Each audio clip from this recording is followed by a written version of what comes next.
I'm working in Kiels now. I finish work 5:30. Okay. Okay, thank you for coming. Welcome everyone.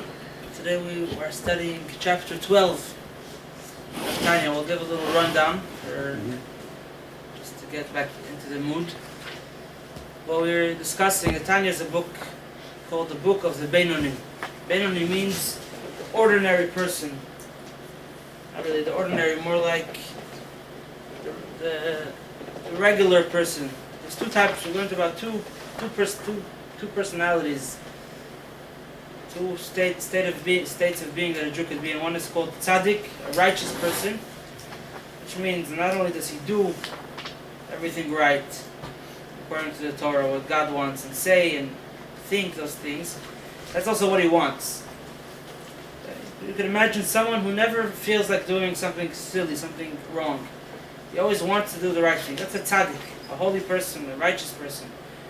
We have the other side, we have a rasha, someone who makes mistakes. Some people make mistakes very often, some people make less often, some people very rarely. But if someone is in a situation where he can make these mistakes, he could fall, he could do things which he should not be doing, and it's called a rasha. Now Tanya is a book which is talking about the Benoni. The Benoni is someone in between. That's what Benoni means, in between. He's not a tzaddik, because he really wants to do things that he shouldn't be doing. But he's not a rasha, he's not a evildoer either, because he doesn't do it. I want to start with a short story. There was a child walking around in a town somewhere in Poland or Ukraine with an apple in his hand. And he was walking around and crying. Those days the apple was like a cookie. Today, that was like a treat. Today, if you get your kids to eat apples, and you're doing good. Those days, apple was a delicacy. And the child is walking around in the shul or in the street.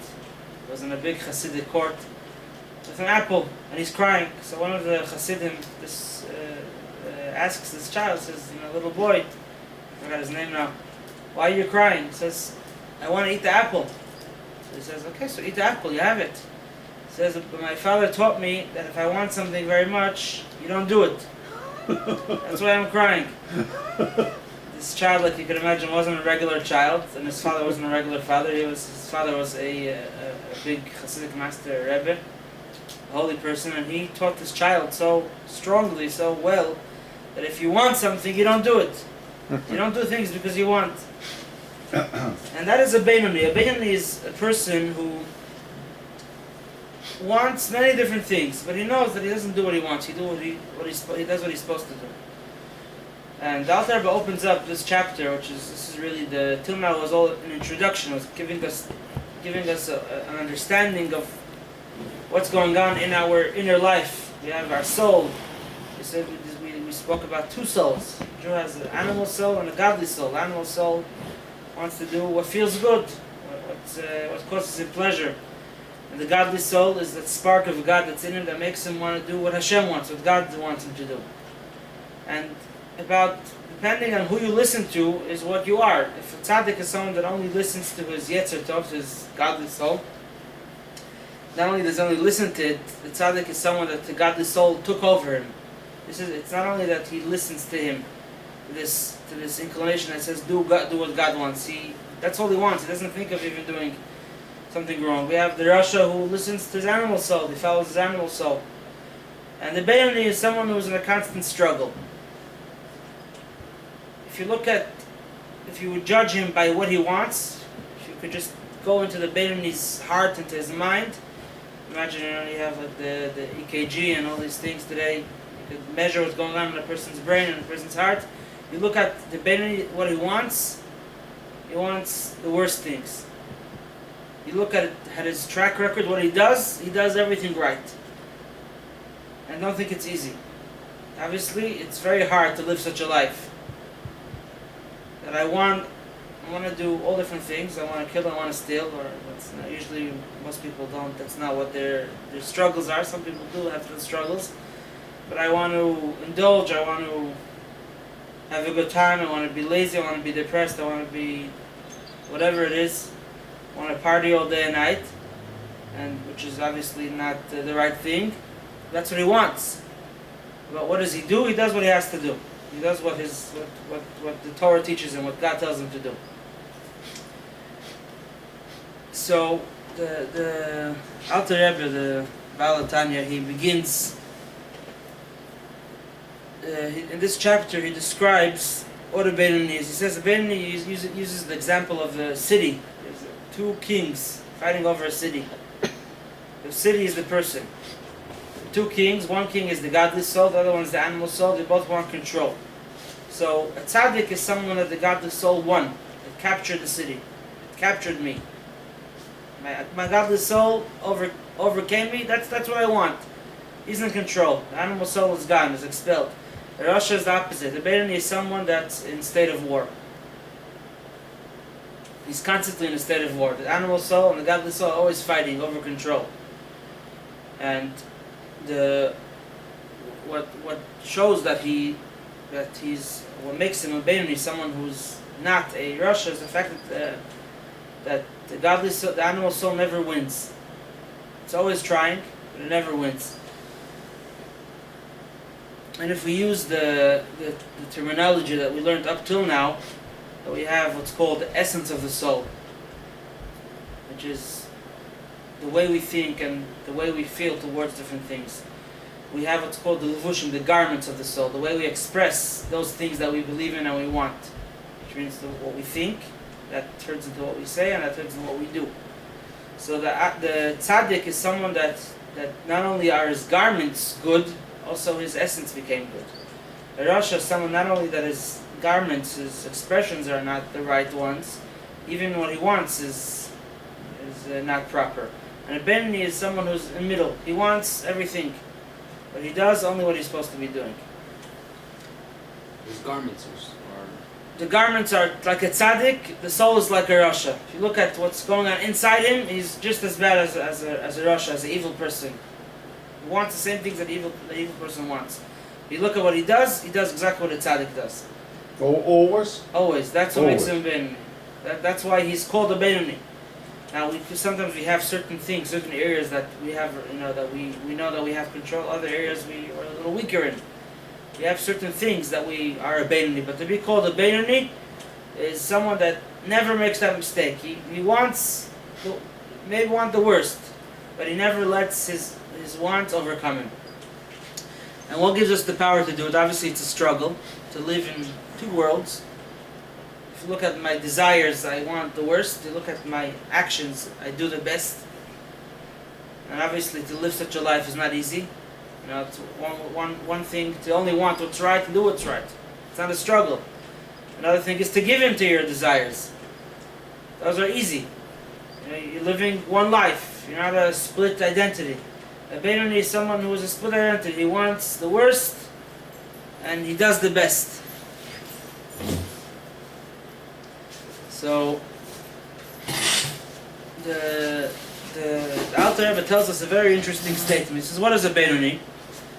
He says a Beinoni is someone who never sinned in his life and never will sin. Yeah? Never sinned ever and never will. How does that work? How do you know? So the first part of the statement is a little bit tough, because what are we saying? That someone who if you ever sinned, you're never going to be a Beinoni, right? You're never going to be able to reach that point and say that I am someone who never makes a mistake. It means, okay, it's one thing that I never will make the mistake again. And sometimes children fight, so we tell them, say, I'm sorry, I'll never do it again, right? So it's one thing, let's say we believe the child. But here, the requirement is that you should become a person, even if you sinned in the past, you should become a person who never sinned. How do you do that? How does someone who never sinned, who sinned, and now he wants to fix his ways, he wants to become no longer a Rasha, no longer an evildoer, he wants to be that person who at least puts up a good fight and never loses to his Yetzer Hara. We're saying, you never sinned. You tell me, make a resolve, decide that you never will sin ever again, I get that. But that you never sinned? So there's two ways to answer this question. The first way is like this.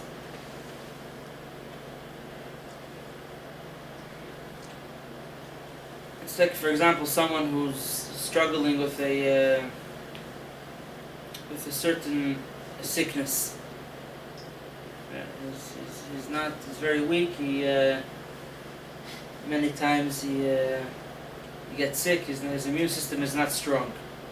So this person, let's say, he struggles with. Let's give an example. Yes. Huh? Kidney. Yeah, someone whose his kidneys are not working. Yes, they go to dialysis the whole time. Then what happens eventually? So he could either keep doing that his whole life, or you could get a kidney transplant and the problem is fixed. So, or whatever other medication, he fixes himself up. So a person who's a sinner, which could be most of us, saying a sinner doesn't mean a bad person, an evil person. A sinner is also, it's also between, it's also not everyone who doesn't steal means he's a nice person. Even people who can be very nice, but they have their struggles. We're saying a sinner over here, we're not coming to blame anyone. Someone who sins sometimes. So the problem is that he has the animal soul. He has a lot of good in him also. It's his godly soul. And he has the animal soul that wants him to do what he shouldn't be doing. And his immune system, his spiritual immune system is very weak. And that's why he tries his hardest. We learned last week that the sages say that even evildoers are full of regrets. They always regret their mistakes. The problem is that they don't know how to get out of that cycle. They keep on regretting, and the next day they wake up and they fall back into it like an addict. And sometimes we're addicted to sin. So what happens? The problem is that something in you is not strong. Something in you is wrong. That's why you regret. You know what you should be doing. You know what's right, but you keep on making the same mistakes. That's because something within you has to be fixed.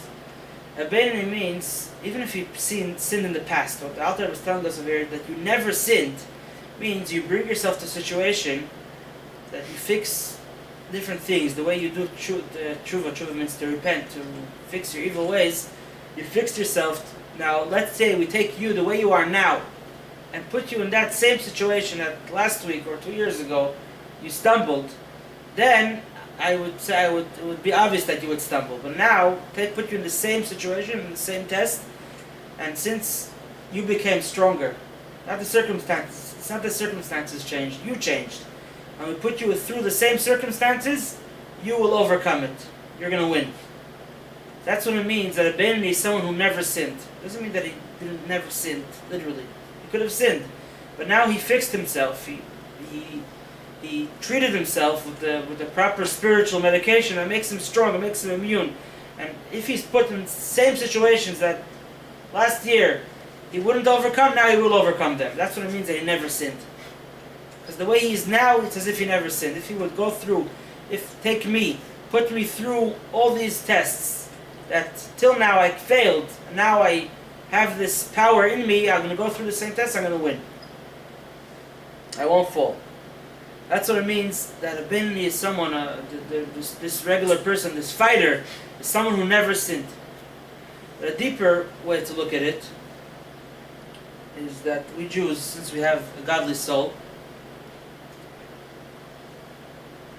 the reason why we call it godly is because it's a part of God that's in us, a little spark of God that's inside us that drives us to do good.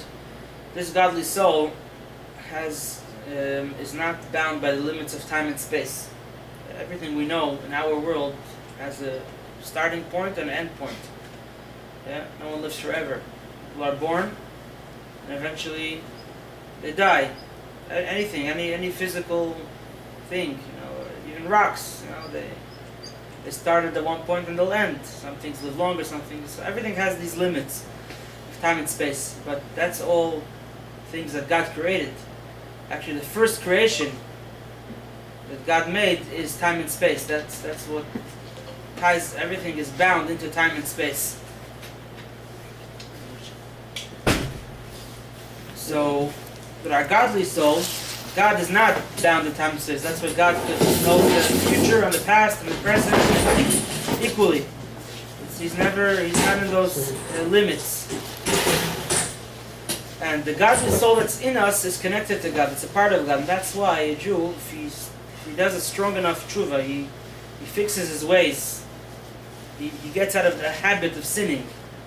A lot of times we want to stop doing sins. We want to stop making mistakes.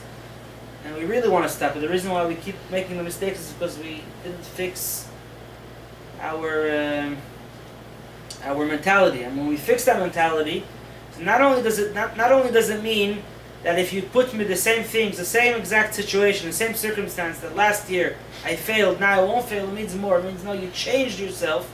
You're able to change your past. The Jew has a power to tap into his past. And we always wish we could go back to our past and change things. Right? Sometimes if you do that, you change your record at work or the FBI and they catch you, you're in big trouble. You can't change your past. However, spiritually speaking, a Jew could change his past. If he does strong enough teshuvah, he repents and he fixes his ways, we could look at him now, this person, he's totally, it's not the same person that sinned yesterday. He's a different person. He fixed his past. He cleared his record. And it's not like the record in the police that you could clear it. Sometimes you have good behavior. I had an issue on the border in Canada. I was going to Canada. So I ended up getting in, but ever since, every time I go to Canada, I'm stopped. It comes up on the computer, my passport. They take me to the side, and I have to. So I was told that there is a way to fix it. You could clear your record. So with the police, you could also clear your record. But the truth is that the police maybe they won't say people know you. People know your past. You know your past. People know your past. Sometimes it's the fact that you know your past is what bothers you so much. But with our record with Hashem, with God, we could erase our past. If our past was not good, and we fix ourselves now, that erases our past. And we look at the Ben and we say, this is a person who never sinned. Maybe he happened to sin, but it's as if it never happened. We have that's how strong the power of repentance, of teshuvah, is, that we could erase the past. Why we consider we have two souls, like nefesh behemoth and nefesh ruchnius? We know it's like something neshama, just one thing. Why it divided? Why it divided of nefesh ruchnius and nefesh behemoth? I don't understand. Why we decide to divide? Let's look at two parts. Let's look at the things that we want. Yeah, we all wake up in the morning, and we want to go to shul. We want to pray. We want to put on tefillin. We all have the things that we want to do. And why would you want to do that? Why would you want to keep Shabbos or put on tefillin or pray or study Torah? Because inside us. Because his neshama wants. Yes. Now, does it make sense that the same neshama also wants to say a lie or to be not kind to someone? So you have some people that are schizophrenic. It's a disorder. Yeah, that they want to, and one day they're very good people, the other day they're very bad people, they're very mean. But by us, every Jew has, the fact that we want to sin and we want to do good, at the same time, doesn't mean that something's wrong with us. It means that we have two souls. One soul, we're one body, but we have two souls. There's the godly soul is Two parts. That one is telling us do good, and it's not the same one that's telling us do bad. The part that's telling us do bad is one thing. The part that's telling us do good is another thing. And they're fighting over us. The two souls are fighting over me. Who am I going to listen to? So that's what we call two souls. It's not coming from the same soul. There's a very interesting teaching that's connected. It's actually not from the Tanya. It's from a friend of the Alter Rebbe, a colleague, the Barditchever. Very great tzaddik. There's a story that Rivka was the mother of Yaakov, Yitzchak Avinu, Abraham, Isaac, and Jacob. So Yitzchak, Isaac, the second patriarch, his wife. So she was pregnant. She was expecting. After many years, they didn't have children.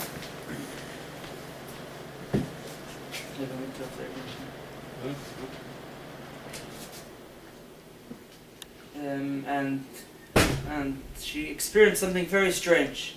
She would pass by a shul, a Jewish place. Then suddenly she would feel the baby trying to jump out. She'd get very excited.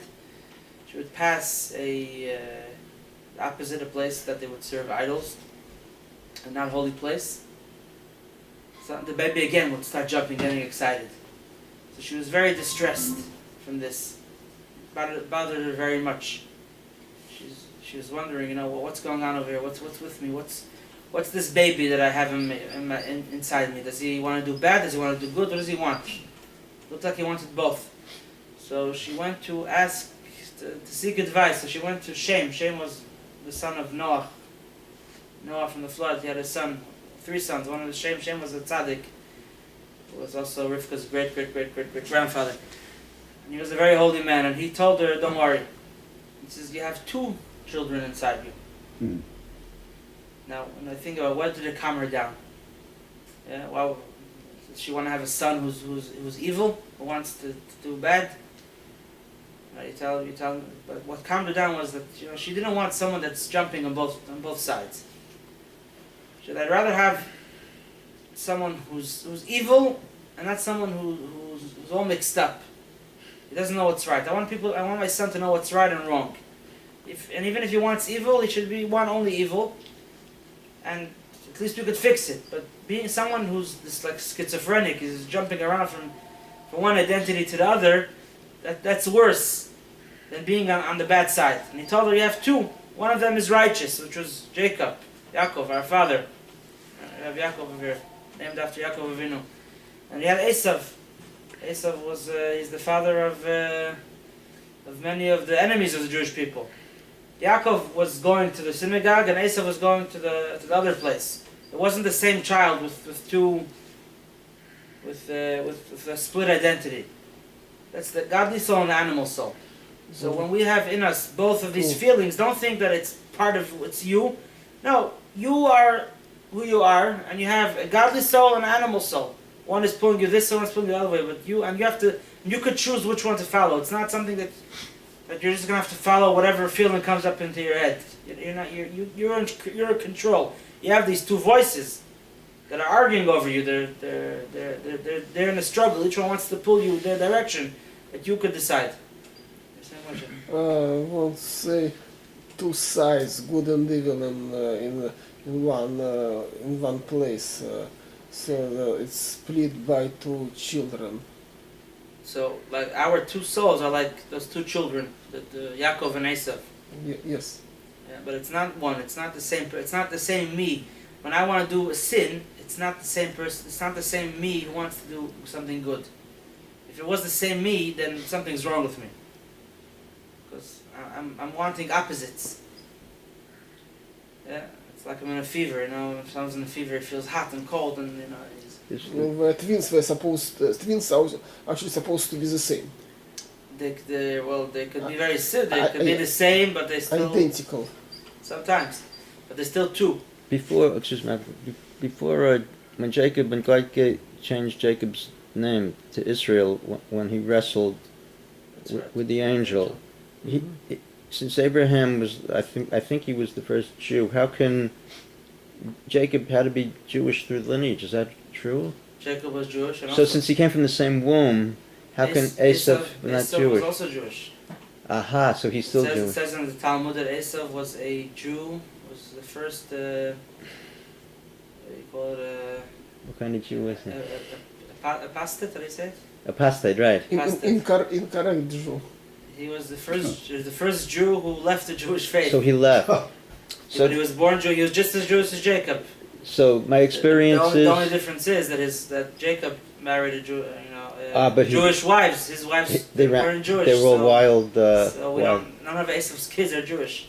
But he himself was Jewish. It says that when Mashiach comes, he's going to be elevated. They'll get together again, I think. That's right. Yes, got together. We're gonna get rid of all the evil. But Esav had a lot of good, positive energy in him. Right. That's okay. why he was so wild. But it was used in the wrong direction. So in any case, so the Benoni, this person who's the fighter, who's struggling the whole time, he feels the two souls the whole time. You know, Rasha feels only the animal soul. He lost control. The godly soul is only powerful enough to make him regret, but not to make him change his ways. The tzaddik is someone that his animal soul was expelled. He got it out of his system. Mhm. The Benoni is what all of us could feel. We feel it some of the time for sure. At least in certain matters, that we feel that we want to do what's wrong, but we have the power to do what's right. Where does that power come from? Yeah?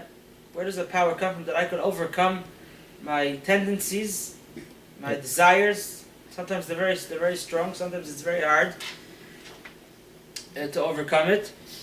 So the power comes from it's actually something natural. It's either from the intellect, from experience, or the pintel yid. It has to come from somewhere, from the That's right. Torah. Actually, all three that you said are right. I'm going to translate it. That's especially the third one. Yeah, we'll start with the intellect. Which is weakest, probably. It's That might be the weakest. Maybe from Yerushalayim only. Shamayim it helps, but it's not enough. How do you have Yiras Shamayim? That's why you need the intellect. So we have over here three things that you said. You have the intellect. What was the second one? Experience. Experience. And experience is also actually part of the intellect, I would say, because Yeah, the person it's related. knows, It's that sure. certain things don't work well. Yeah, So with that time. just gets recorded in the system, and it's easier for him to overcome it. Analyze. So let's start with the intellect, and then there's the pintel yid, which is the godly soul that's in it. But the godly soul not always is strong enough. Sometimes it makes you regret. It's always strong. Sometimes you're not strong enough to relate it, to connect it.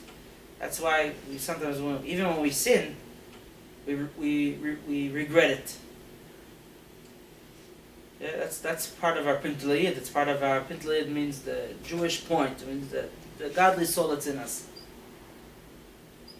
We're going to learn later on when there's a time that even the biggest sinner, this is in a few chapters from now, the biggest sinner, there are situations where even he cannot ignore his pintel yid, his soul. We'll get that. We'll get there soon. It's in chapter 18 or 19, that area. So let's start with the first one, the intellect. The nature of a human being, unlike an animal. Sometimes we see people that behave like animals, or sometimes we can see ourselves behave like animals. But one of the big differences that we have over animals is that we don't have to follow our instinct. Not that we don't have animalistic instincts, we do. Definitely do. But the animal cannot overcome itself. We're never gonna punish lions and tigers for killing zebras and giraffes because they can't help it. They're behaving in instinct. That's what they are, animals. Even in civil courts, when someone is proven, a lot of times a lawyer is going to try that, and someone is in criminal court for very vicious crimes, you're going to try to prove that the person was unstable, which means he wasn't able to overcome himself, he wasn't healthy. That's a lot of times that works. Sometimes it's true, sometimes it's not. But if someone is in that situation, you can't really hold him accountable. If a person cannot control himself. But most human beings, a human being who's thank God healthy in mind, mentally, doesn't mean he doesn't have very, very evil desires. If you would see what everyone thinks every time, when they walk down the street, it would be very scary. We don't see, thank God. And we don't want people to see our thoughts. And what makes the world more or less safe to be in, or at least a certain area of the world, is that that these people are not going to do what they want. Not because not because God is watching, because people are watching. Sometimes people do very, very stupid things because people are not watching. When someone watches, you're embarrassed. The animal is not embarrassed. A dog never goes to the restroom.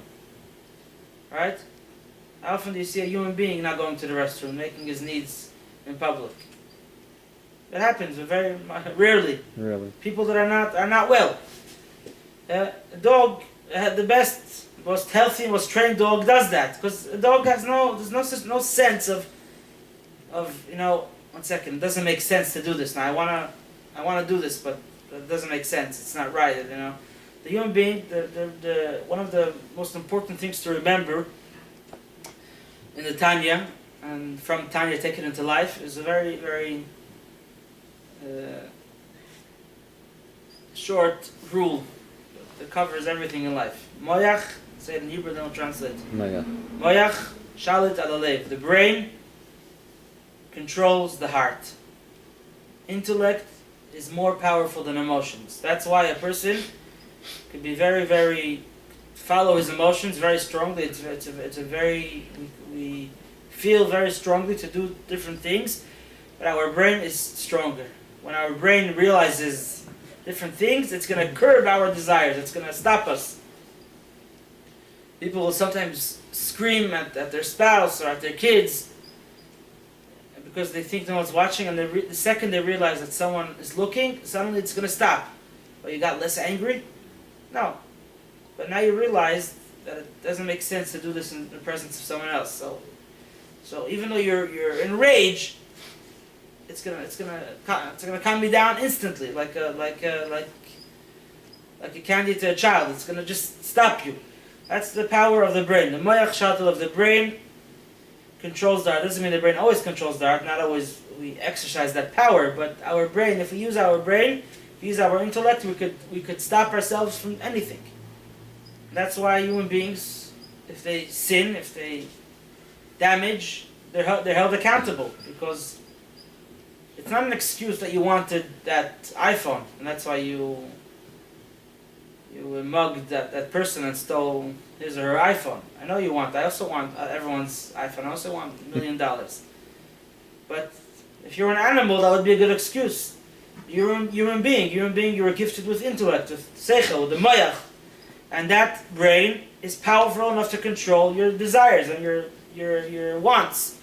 And therefore, if you don't let your brain control you, you're held accountable. Because you were able to do it. You were able to control yourself.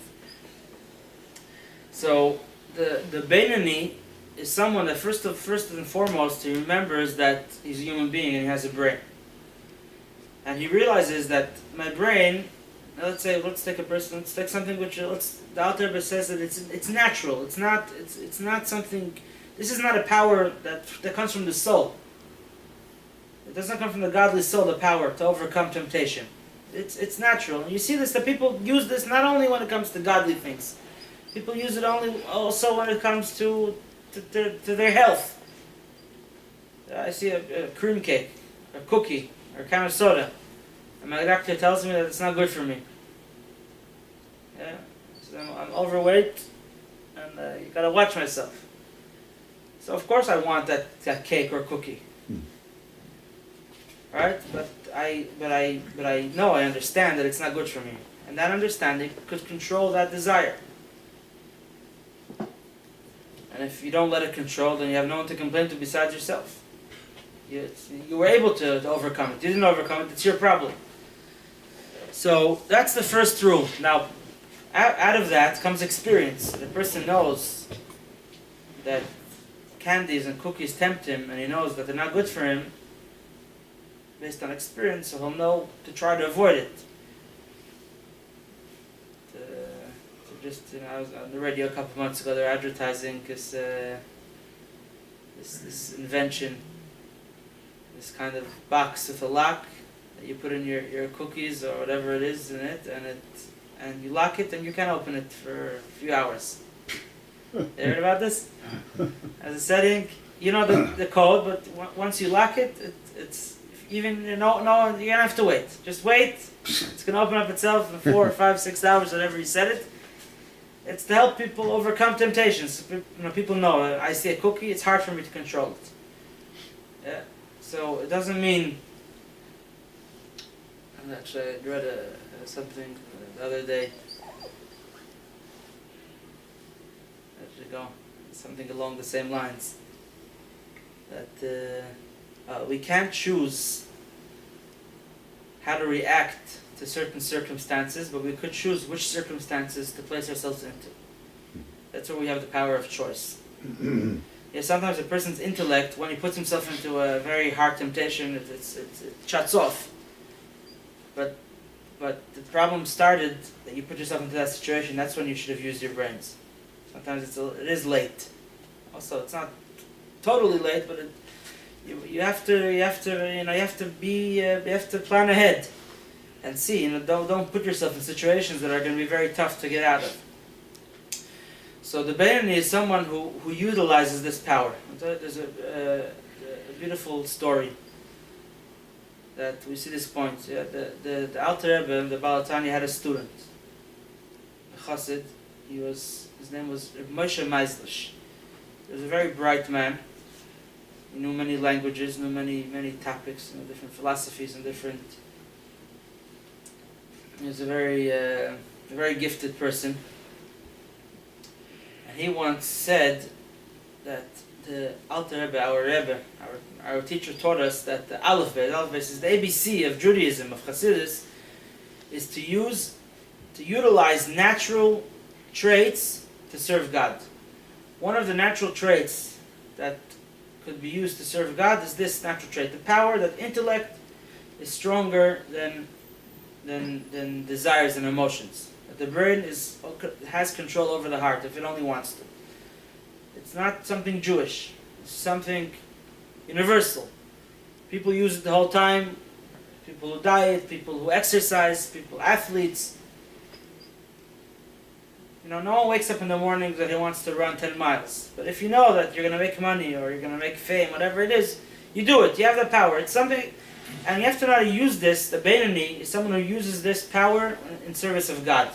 When he has desires that want to take him away from doing what God wants, doing the right things, he knows how to utilize this power. He knows how to get his brain involved and think to himself, 1 second, what am I here for? Why was I created? What's my purpose in life? And if my purpose in life is to serve God, and this act that I want to commit now will distance me from this, then I gotta stop. And I have the power. My brain will tell me, okay, it's nice, you want it? Not now. Later. Not at all. Sometimes it's enough to say later.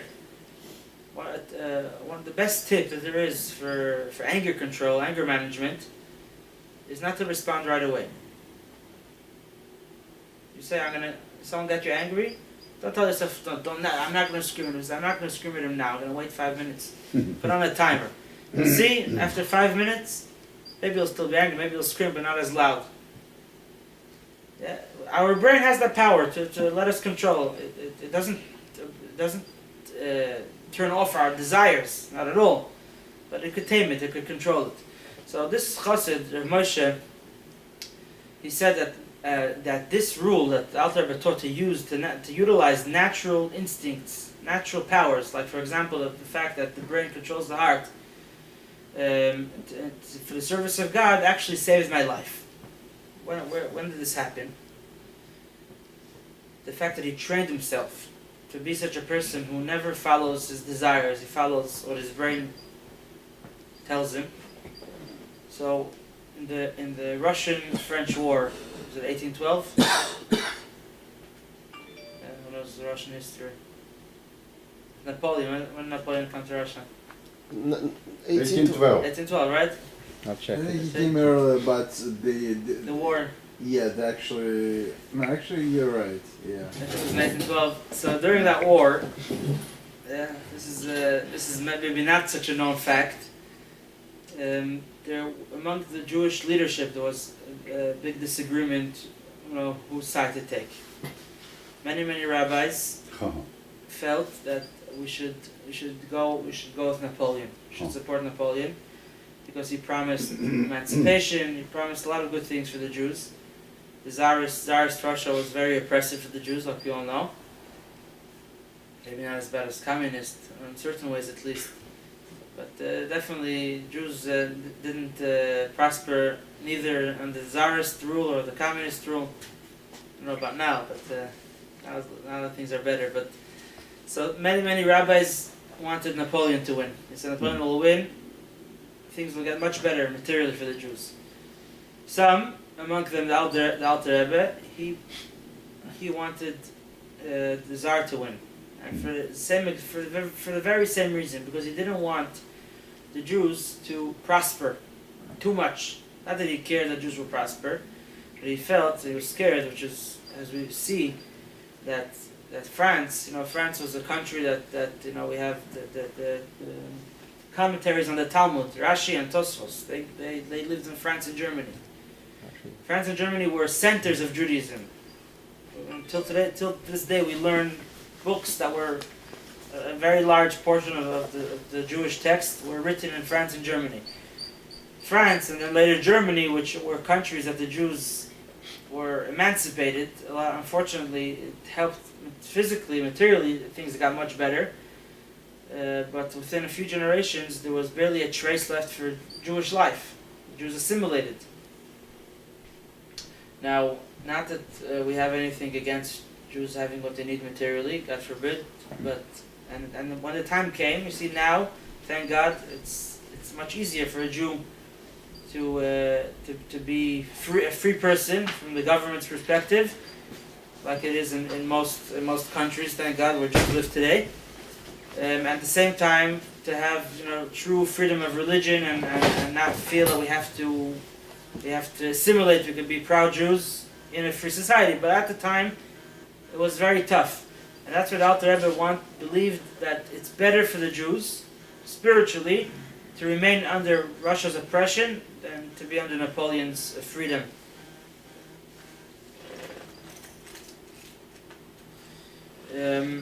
So the Alter Rebbe not only supported it, theoretically in an abstract way, he actually assisted the Russian government in the war.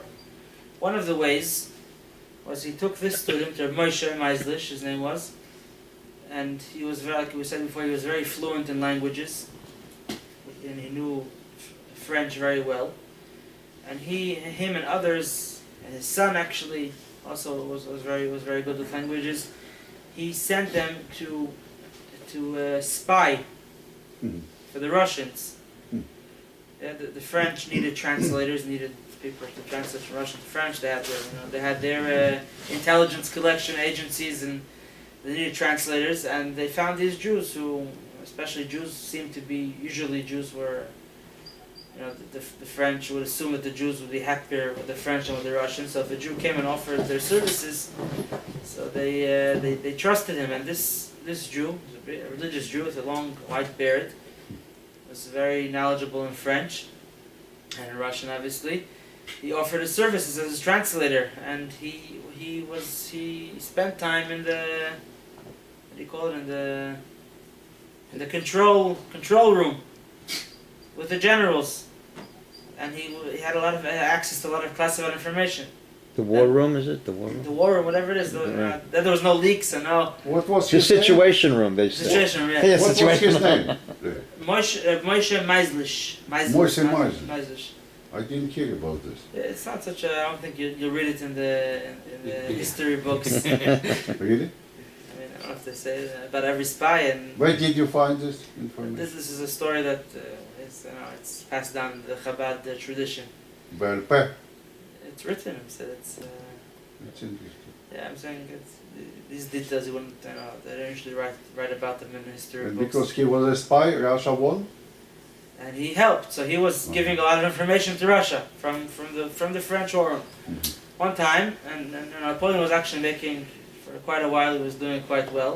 Yeah, that's what Alter Rebbe himself ran away from his home. He didn't want to be under the French rule even for one day, and he ran. Physically, that caused him to pass away. He got sick in the winter. Passed away far from home in a little village where there were never any Jews before. Probably after, also not too many. Many miles away. He lived in what you call Belarus today, and Liadi, and he passed away in Ukraine. It's called today's Ukraine. So once Moshe was sitting with the generals in one of the rooms, they were planning a certain attack. And in storms in a short little man, and he looks around. He was very, very mad, and his gaze fell on this Jew. It wasn't known to him. Who was this man? This was Napoleon himself, the king, the great emperor. And he sees a Jew, and they were starting to suspect that information is leaking. So he tells him, "You're a spy." And he right away put his hand on his heart to feel his heartbeat. Now, what do you feel in such a situation? Pounding. Right? You know, even if you could control the way you look. Yeah, you're pounding. You're pounding. You know, you're being. Really nervous. You know, it's thrown straight into your face. You're a spy, which is true. But his life was saved because he learned self-control. Moyach Shalta of the brain should control the heart. This is what his whole life he was practicing since he got to know the Alter Rebbe. He used it to serve God, but he mastered this power so strong that when Napoleon threw that accusation in his face, "You're a spy," which was a true accusation, he was able to control his heartbeat. He remained calm. Wow. Imagine remaining calm in such a situation. So that's obviously an extreme case. You need a lot of training. But sometimes it's enough just to control your hands and your eyes. You don't have to control your heartbeat. The first trick, the first rule of a Beinoni is utilize a natural power that God gave you. The fact that the same thing that can make you skip that piece of cake because you know it's not healthy for you, because your brain understands that it's not good, and the brain is stronger than the desire, if it wishes to be so, to overcome the desire. Use the same power in serving God. You want to do something? Think for a moment. Think, why am I here? Is this going to help me reach my purpose? I believe in God. I believe in following the Torah. And if does doing this thing bring me closer to that goal or take me away? And sometimes it's obvious, sometimes it's less obvious. But you know, if you know it's wrong, and you really, really want it, you still could control it. You still could overcome it. The reason why the intellect has power over the emotions, especially when we're talking about godly intellect, understanding what God wants, and to overpower very dark and animalistic desires, is because light is always stronger than darkness, and wisdom is always stronger than foolishness.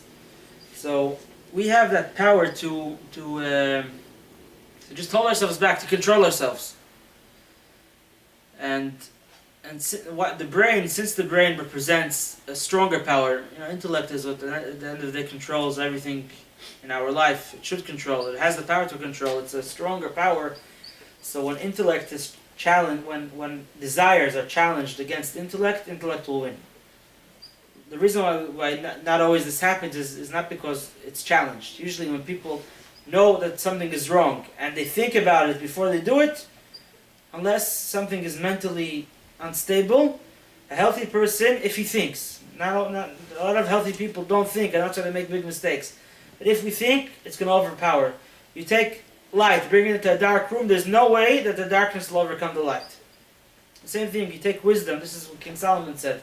I saw that wisdom has advantage over foolishness, the same way light has advantage over darkness.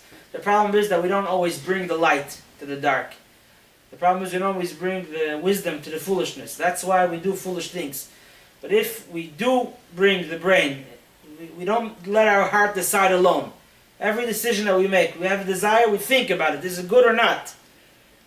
If we get, it's like bringing a candle to the darkness. It's gonna illuminate it, for sure. There's no way that not. It's natural.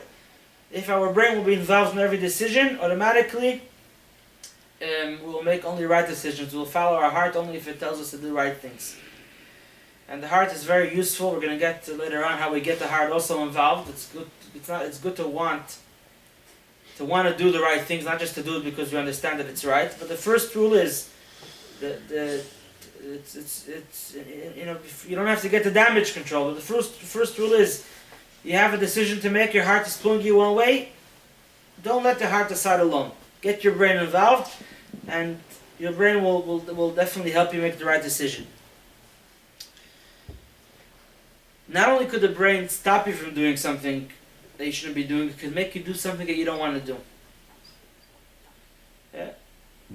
It's like when a thought comes to our brain, not a proper thought, something that we shouldn't be thinking about. So not only could we stop thinking about it, but even better, we could start thinking. We could choose to think about something good, something proper, something holy. Here's the Alter Rebbe ends this chapter with a very powerful message. It's not always easy, but he says, we're talking about between things that are between you and God, and things that are between you and a fellow person. What happens if someone hurt us? Yeah? And we want to avenge. It's natural, right? Someone messed us up at work. A neighbor did something. He took my parking spot. He blocked my driveway. You can find, and we have a lot of reasons to be upset at different people. But we know that it's not the right thing to do. It's not the proper decision to make to take revenge. So not only could you stop yourself from not retaliating and hurting back. Now sometimes you have to establish boundaries. I'm not talking about that, but we're talking about just to avenge, just to feel good. Someone hurt me, I'm going to hurt him back. Someone messed me up, I'm going to mess him back up. We're not talking about making sure people don't bother you, don't hurt you. But we're talking just about that feeling of avenging, of getting back. Not only could your brain stop you from doing it, from doing what you shouldn't be doing, you could even do good to that person. Like the Zohar teaches us that we should learn from Joseph with his brothers. Joseph had a very, very interesting relationship with his brothers. He got them very upset. Mm. When he was younger, they got jealous and they sold him away. He becomes king in Egypt. Now he has the power in the world. He's the second most powerful person in the world at that time. And they come to him. Well, what would a regular person who doesn't use his brain, how would he react? So there's three possible reactions. The first reaction is, I'm going to get them back. Look what they did to me. I have one of my brothers when we were kids. Brothers always fight, right?